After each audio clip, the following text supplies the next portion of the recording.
What's up, future millionaires? My name is Mercury, and today I'm going to teach you the difference between good debt and bad debt. Our source today comes from Nolo.com. Good debt, in this definition, business debt, is anything that doesn't qualify as consumer debt. It's often referred to as non-consumer debt. In layman's terms, what that means is debt acquired by individuals and businesses to purchase assets, large purchases that make a return on your investment.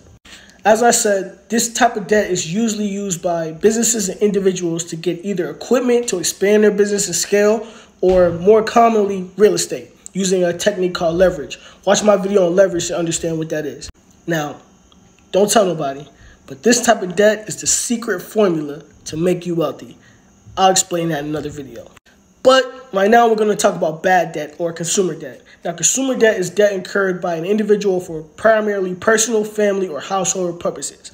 Anything else is non-consumer debt or good debt.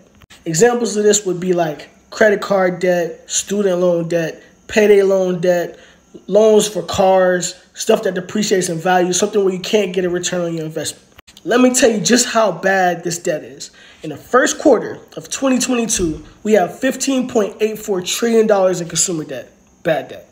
My name is Mercury, and I give financial literacy tips Monday through Friday on all my social media channels. So make sure you follow and subscribe so you can get updated. And next time I see you, I can say,